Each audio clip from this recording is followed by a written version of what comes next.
the Johnson Wax Program with Throckmorton P. Gildersleeve. The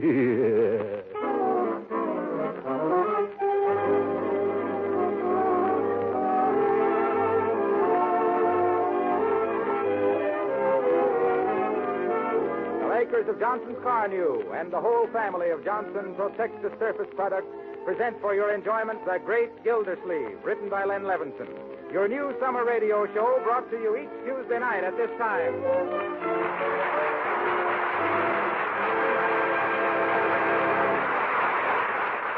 We'll hear all about The Great Gildersleeve in just a moment. Right now, here's a question for you quiz lovers. What is it that does two things at the same time? You're right, it's Johnson's Car New, that both cleans and wax polishes your car at one and the same time in one easy operation. Now, if you drive a dull and dirty car around town, it's just because you haven't heard about Car New. You don't know how easy it is to give your car that showroom shine your family will admire so much. My suggestion to you for today is just this. Tie a string around your finger if necessary to remember to stop in at your regular wax dealer, auto supply store, or service station and buy yourself a can of Johnson's Car New. Don't put it off. The cost is very low and the results are amazing. You'll agree with thousands of other enthusiastic car owners that your car looks like new when you use Car New.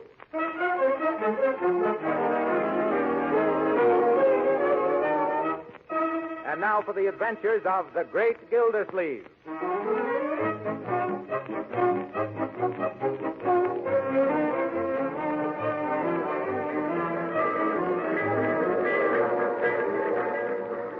Wistful Vista, coming into Wistful Vista. Oh, conductor, excuse me for interrupting, but what town is this? Wistful Vista, lady. Oh. Now, you won't let me ride past Summerfield, will you? Lady, we don't reach Summerfield till tomorrow, and we can't go past it because it's the end of the line.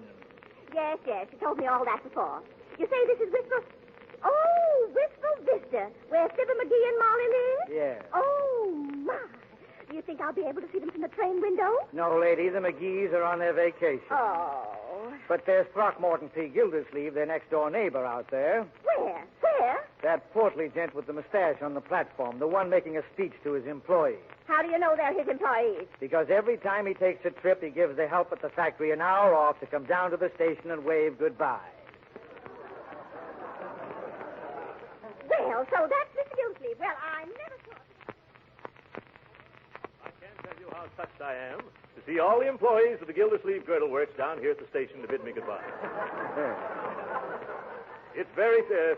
by the way, is there anyone left at the plant? Well, no, TP. Well, what if some orders come in? Who's taking the phone calls? Mert. Oh, Mert, eh? Well, as I was saying, while I'm away, I expect every one of you to uphold Gildersleeve Girdles to the best of your ability.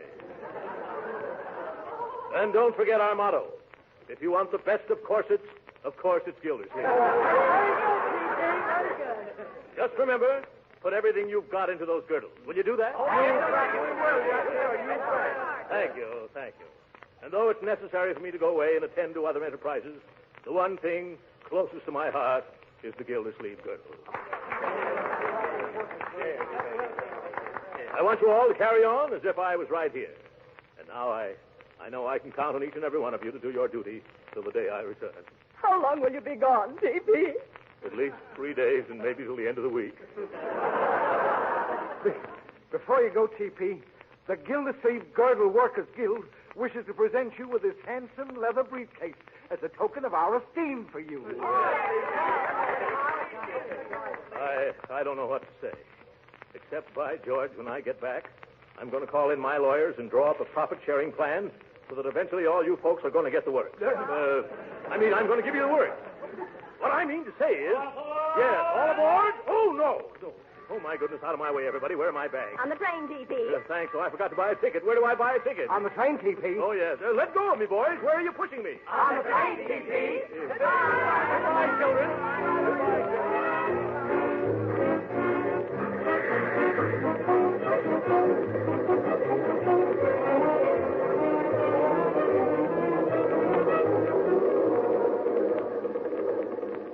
Here's your ticket, Mr. Gildersleeve. Sorry I haven't any berths left. Couldn't you squeeze me in somewhere? I'll try, though it'll probably be a tight squeeze.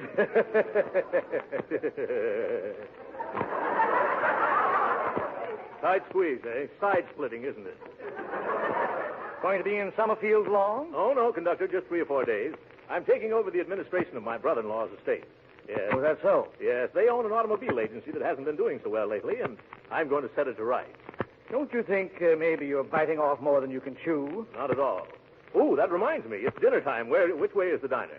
Why, an experienced old traveler like you should know where the diner is. Why, of course. No matter where you are, the diner's always at the other end of the train. See you later, conductor.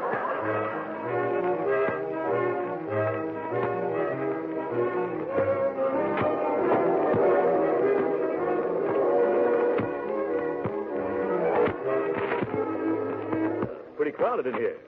I smiled. Is it all right, Angular? I said if this gentleman doesn't mind reading his paper on his own side of the table. Excuse me, sir. Do you mind? Yes, I do. I'm particular whom I eat with. You are, eh? Well, I'm not. I'm hungry. Waiter, bring me a steak. Nice, juicy double tenderloin, rare. Waiter, where's my milk toast? I ordered it 15 minutes ago. Yeah, I'm sorry, but milk toast takes time, you know. And waiter, I want a big heaping plate of French fried potatoes. French fries, yeah. And some pickles. And a cup of strong coffee with lots of cream. Yeah, coffee Boston. I'll get it right away. And bring me my milk toast made with gluten bread, remember? Gluten bread. Oh, that reminds me. Some hot biscuits and a lot of butter and a little pot of jam. Gluten bread toasted and a cup of hot water. Yeah. And then apple pie a la mode, waiter. Yeah, pie a la mode. Yeah, with cheese. Yeah, with cheese. I can't stand this.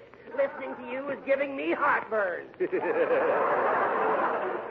It is, waiter, don't forget mustard, beefsteak sauce, ketchup, chutney, piccalilli, And a soda quick.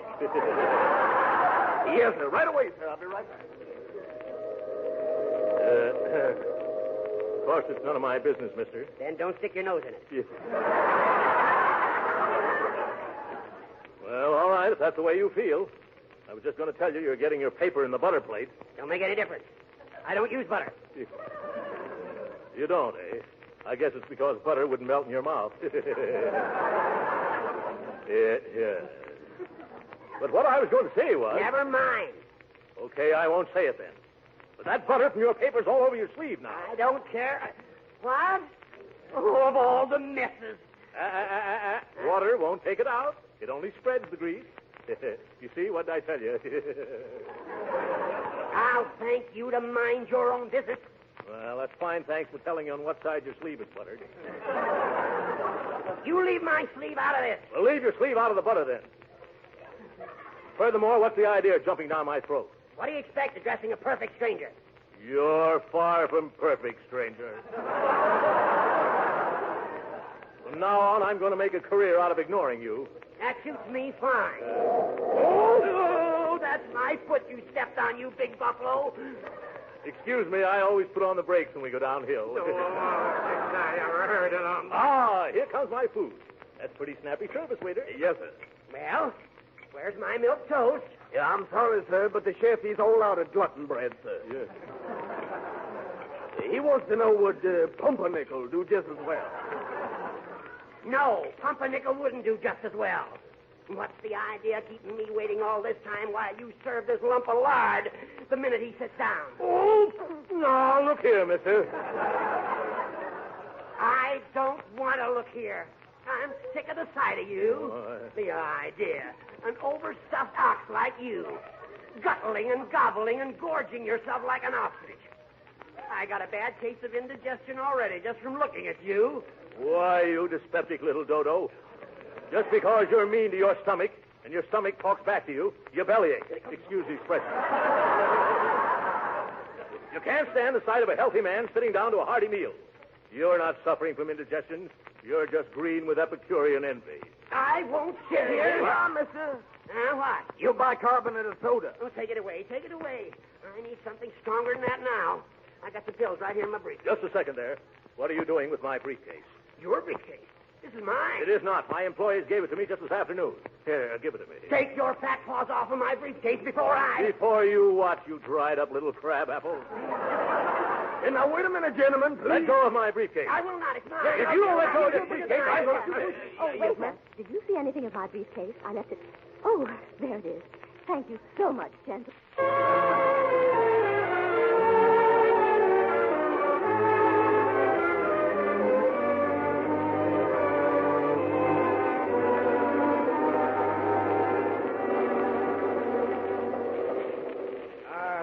Mr. Gildersleeve. I've located a berth for you at last. Oh, that's fine. I was getting tired of sitting around here in my pajamas. Where is it? It's upper 9 in the next car. Upper 9? Mm-hmm. Oh, my goodness. The last time I was in an upper berth was, let me see, 50 pounds ago. Well, that's the only thing I've got, Mr. Gildersleeve. The porter's making it up for you now. All right, conductor, I'll have to make the best of it. Good night, and thanks. I do hope that porter gives me a wide berth.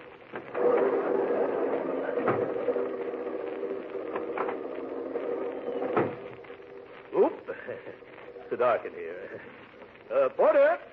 Porter! Quiet! Oh, excuse me. Oh, Porter, Yes, sir. have you got upper 9 ready? Yes, sir. But I didn't anticipate no gentlemen to such ample proportions. Yes, well, I guess I better take a ladder. Yes, better take 2. They're small. Yes. All right, come on. Here we are right up there. Say, that looks kind of high. You hold these ladders steady, Porter. Remember, if they tip, I won't. Yes, sir. Yes, sir. Now be careful, mister. Yeah. Train's coming to a sharp curve pretty soon. When? Then, hold on, let us let the ladder slide. I can't hold on. I'm coming down. Look out below. Oh, what hit me? Oh, my back. Here, mister, let me help you up. I don't want to get up. I want to sleep. Not you, mister. The man in the upper. He's now in the lower. I'm all right. I think I can make it now. Get off of my poor stomach. What? Who is it? Oh, it's you. What are you doing sneaking into my berth? I'm not sneaking in.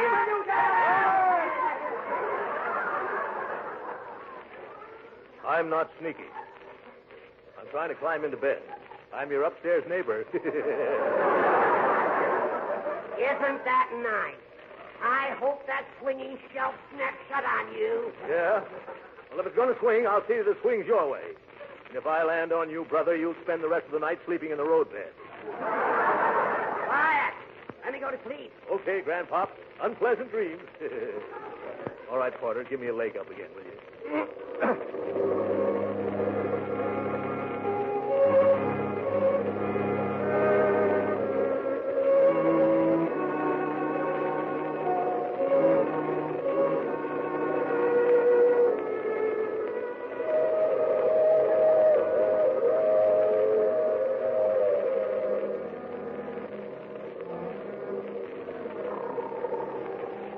32,473. 32,474. 32,475. Oh, good Godfrey. 2 o'clock already. And still not a wink of sleep. 32,476. 32,477. 32,478.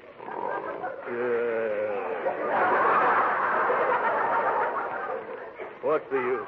There was only some way of stopping that buzzsaw down there.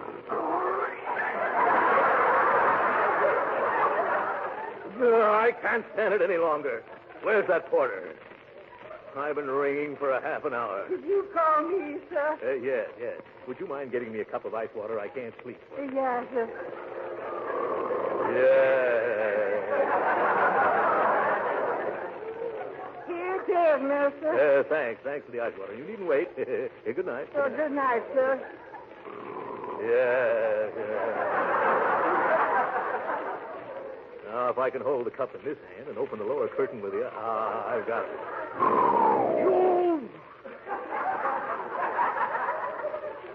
Steady now, Gildersleeve. Ready. Aim. Oh, what was that? Porter! Yeah, what is it, sir? Shut this window. It's raining right in on my face. Quiet! Can a man get any rest around here?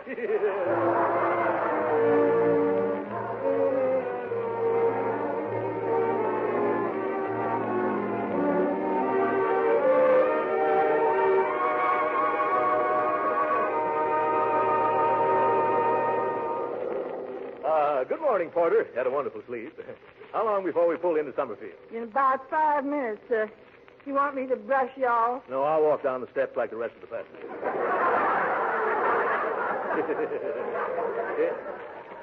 By the way, Porter, you've given me such good service. Here's an order for a Gildersleeve girdle for your wife. Oh, thank you, sir. I happen to be a spinster at the moment. Yes. But if it's all right with you, I'll put it in my hope chair. Yeah, that's perfectly all right, Porter. Well, hello there, Gildersleeve. Why, Harlow Wilcox. What are you doing on this train? Oh, starting on my vacation. You are, huh? Aren't you working this summer? Oh, no, I'm off till the fall. Well. The Johnson Wax people said car news sales are going so well, there's no reason for me to hang around. What do you mean? Well, for the past 39 weeks, I've told everybody all about Johnson's car news. I've described how easy it is to use and how effective it is in giving your buggy that new car finish. And as a result, folks don't need to be reminded all the time. They don't, huh? No, they'll remember to go to their dealers the minute they run out of car new, because they know that it not only cleans the finish of your car, but also protects it and makes it look like new. Isn't that so? Well, who am I to say no? So you see, I don't have a thing to worry about this summer. I'm just going to take it easy. Just as easy as it is to apply car new. By the way, where are you going, Throckmorton? Well, I'm going to visit my niece and nephew in Summerfield, Harlow. I haven't seen them for, 4 or 5 years. They've been away at school. Well, they must be pretty big now. Oh, yes. Evelyn's about 19 or 20, and Leroy is 12, I think. I ought to have a lot of fun with those kids. Yes, and vice versa, Throckmorton. Yes. Next stop, Summerfield. Summerfield. Hey, lady, wake up. Wake up. This is Summerfield.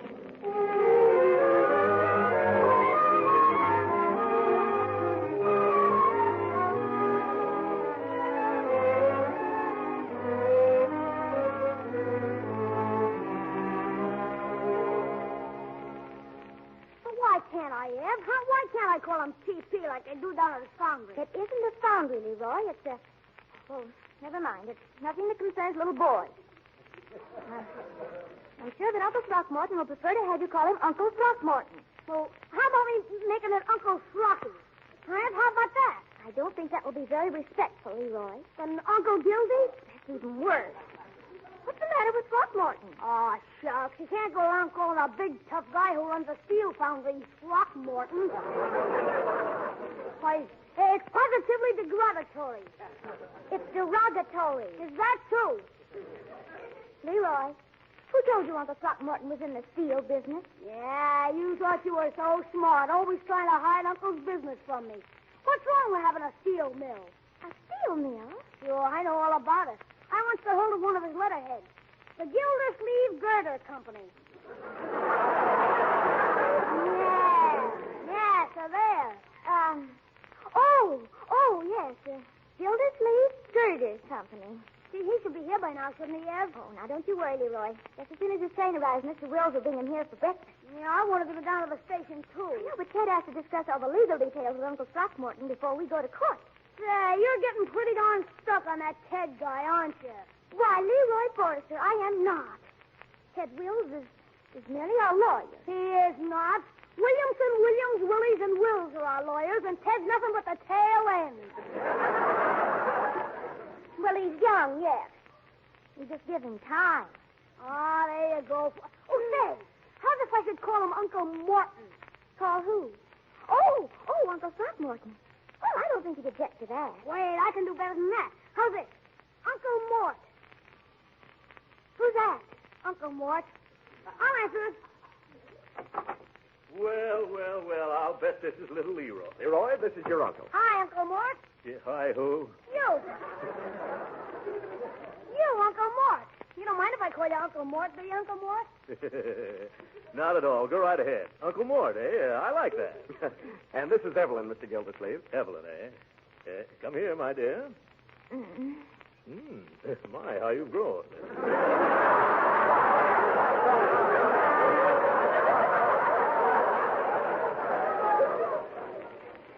Hello, Uncle Throckmorton. Yeah. Here, let me take your hat and coat. Will you have some breakfast? No, thanks. I've already had mine on the... Well, I'll have a cup of coffee. Sit right here, Uncle. Ted, you sit over there. Oh, thanks. My, this looks good. Well, did you make this coffee yourself, Evelyn? Yes, I did. Hey, Uncle, will you take me back to Wistful Vista with you and let me work in your factory? What? Well, I didn't think you'd be interested in that sort of thing. But, Leroy... Here I am, Uncle Mort. That must be somewhere else. I bet you make the supports for a lot of big projects there.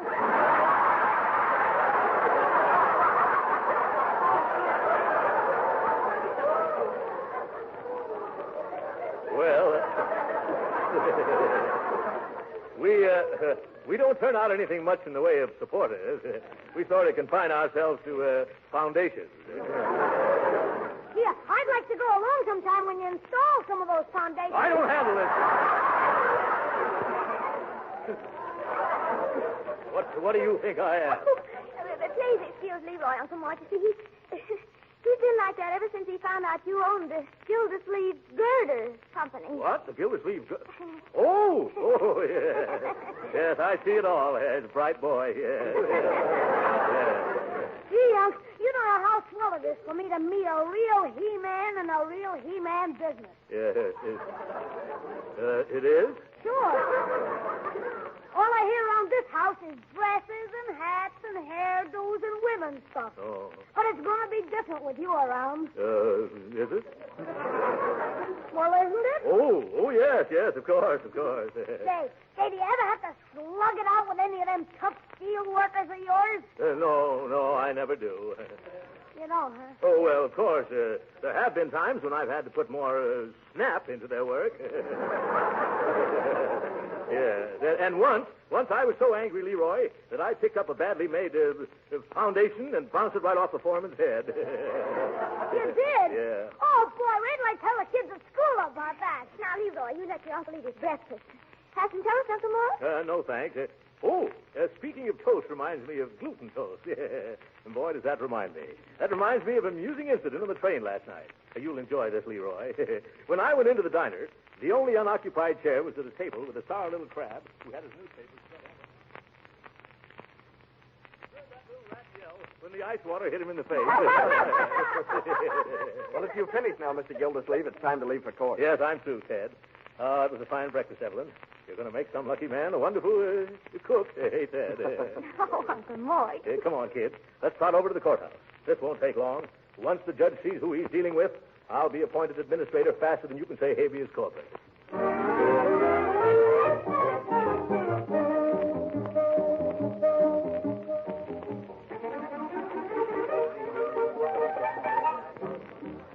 Well, all I can say is we run things better than this in Wistful Vista. 11 o'clock and the probate judge hasn't even shown up yet. Oh, Judge Hooker's usually very prompt. The trouble with some of these judges is they think they're little tin gods. Take those black robes away from them, what have you got? Bow legs. That's a hot one, Uncle Mort. Yeah, I'm glad you like it. Everyone rise, please. Well, I'm glad he's here. Now we'll get this thing over with quick. Fair court, Department 25, the Honorable Henry H. Hooker, Judge presiding, sound session. Please seated. Sit down, Uncle Mort. Huh? Yeah. Oh, my goodness. Who's that man sitting in the judge's chair? Well, that's Judge Hooker. Judge Hooker? That's the man in the lower berth.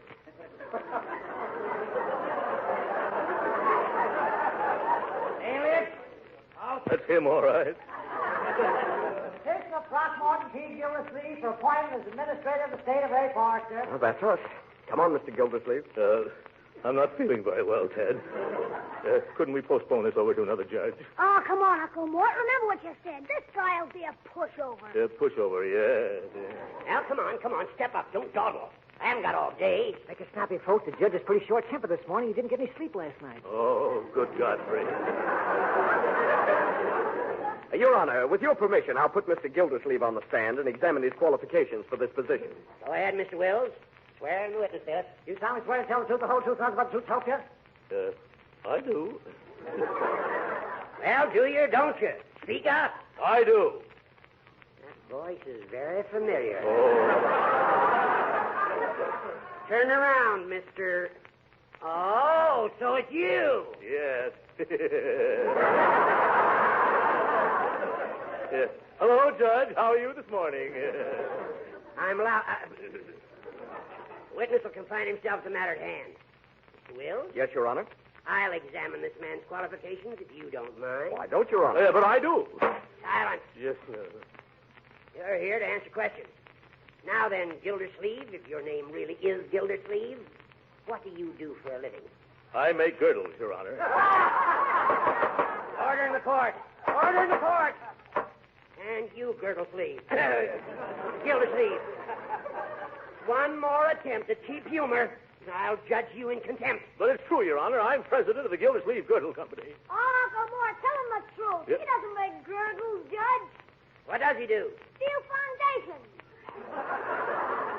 I bet he would, too.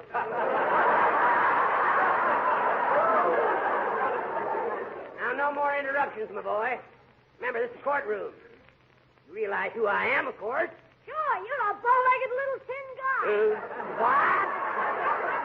Now, Leroy. But you just said so yourself, Uncle Mort. Oh, you did. Just a little joke, Your Honor. You know how I kid. No offense, I hope. It is an offense. Contempt of court. Just one more disrespectful remark, Mr. Gilder, whatever your name is, and I'll... Oh, don't do that, Judge. Uncle Mort will keep his opinions about you to himself. Won't you, Uncle Mort? Yes, I know better now. I'll be careful, Your Honor. See as you do. I hope that by now you realize the gravity of the situation, Mr. Gildersleeve, I certainly do, Your Honor. I'm going to ask you a simple, straightforward question. And I want a simple, straightforward answer. Go right ahead, Judge. All right, Mr. Gildersleeve. What business are you in? Well, do I have to answer that? You do, and remember, you're under oath.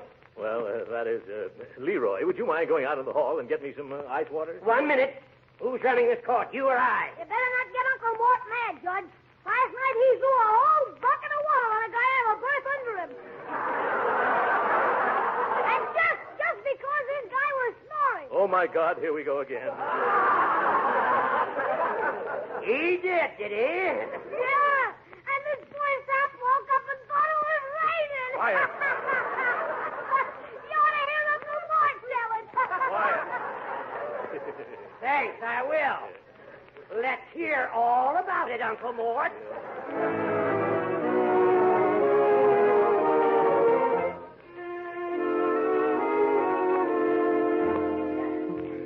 But, Judge Hooker, it's after 5 o'clock. Yeah. This poor man's been on the witness stand all day. All right. And One more question, and I'll hand down my decision. Mr. Gildersleeve, what makes you think you have executive ability? Well, I have a large staff of my own, and through years of experience, I know the proper relationship between employer and employee. You bet, Your Honor. And if they don't do what Uncle Mort says, he just bops them over the skull with a steel girder. Now, wait a minute, Leroy. But, Uncle Mort, I'm just repeating everything you say. Yes, and everything I've said is being used against me. I can't go on. Your Honor, Yes, Mr. Wills? our firm has checked and double-checked Mr. Gildersleeve's references. We're satisfied as to his qualifications. We therefore petition you to name him as the new administrator of the Forrester estate. Uh-huh. Mr. Wills, I have great respect for you and your associates. That is probably the only reason why I'm going to grant your petition. Hooray! However, in order to protect these children from their own misguided enthusiasm, I am going to require this Gildersleeve to report to me every single week. But, Your Honor... He must get an okay for every cent he spends. But, Judge... And I will require him to post a bond of $50,000 in cash. Now, see here, Hooker. I won't stand for this. I'll resign. Quiet. Gildersleeve, I never sent for you. You came here begging for this job. Now, just because I insist on it being administered with scrupulous honesty, you tried to back out of it. But it won't work. To quote from Brawby versus Union Buggy Corporation, Civil Code of Nebraska, you've made your bed and you can't lie out of it. But my business in Wistful Vista demands... You mean your girdle business? Huh. You will remain here and make this estate pay or go to jail for contempt. But I... Court's adjourned. I'll kill that old goat. Ted, we've got to do something about this. Do you realize that a $50,000 bond would not only take every cent of my ready cash, but also means the mortgage on my Gordon works? Gee, I'm sorry about how the whole... I'm sorry about how the whole thing went, Mr. Gildersleeve. He's got me awfully nervous. Maybe if we went into the judge's chambers, we could persuade him to lower the bond, Uncle Mort. Sure, just let me talk to him. Young man, you've talked enough for one day. How about it, Ted? Well, it won't hurt to try. Come on. Yes. Come in. Excuse me, Judge Hooker. You remember me, don't you? I thought perhaps maybe we could possibly get that little cash bond reduced. I don't see why I should waste any Well, more I've time. been thinking, Your Honor, if you spoke to somebody who'd known me for a long time, they might convince you that I'm not such a bad fella. Oh, that would be fine, Uncle Mort. Who could the judge talk to? Well, the president of the Wistful Vista Chamber of Commerce, Evelyn. He's my next-door neighbor, too. A fellow named Fibber McGee. We can call him long distance.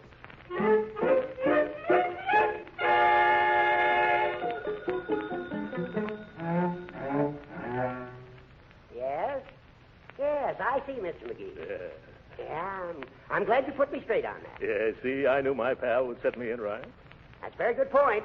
I wouldn't have missed this chat for the world. Leroy, I want you to meet McGee one of these days. There's one of nature's noblemen. Oh, yes. This conversation will influence my decision a lot, Mr. McGee. Thank goodness. I guess you've made my mind up for me, Tipper. Ooh. Hold the phone a second. I'll tell him. Gildersleeve. Yes, Judge? Gildersleeve, I've decided to rescind that $50,000 bond. I knew that would happen if you spoke to my little chum. Yes. After talking to McGee, I'm going to make that bond $100,000. What? Give me that telephone. Hello? Hello? You're a hard man, McGee.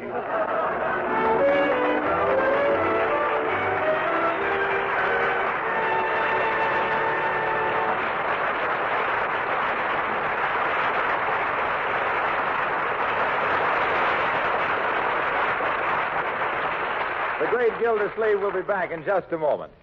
You know, one thing that's welcome any time is a new product or a new idea that will save work. That's just as true in the home as it is in industry. Look how successful Johnson's self-polishing glow coat is, because it has saved housewives millions of hours of work in taking care of their floors. And just as much of a work saver for you men is Johnson's sensational new auto polish, Car New. Car New does two jobs at once, both cleans and wax polishes your car in one easy operation. Formerly, to do these jobs cost real money or several hours of hard work. Now, with Johnson's Car New, many car owners tell us they do both jobs in an hour. Imagine cleaning and wax polishing your car in 1 hour. Oh, if your car is very dirty, it may take you a little more, but you'll still say Car New is a miracle worker. As a matter of fact, thousands of the country's leading service stations are now using Car New for polishing customers' cars. There's only one way to find out how easy Car New is to use, what a beautiful showroom shine it gives your car. Try it yourself. Get a can tomorrow from your regular wax dealer, auto supply store, or service station. Remember, your car looks like new when you use Car New.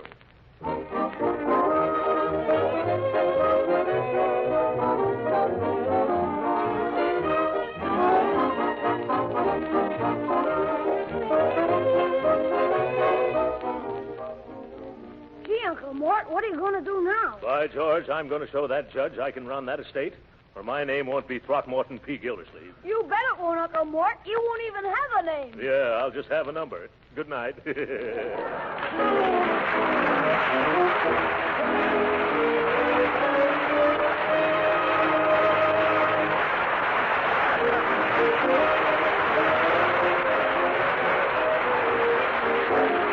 Harlow Wilcox, speaking for the makers of Johnson's Wax Finishes for the home and for industry, inviting you to be with us next Tuesday night to hear the further adventures of the great Gildersleeve. Good night.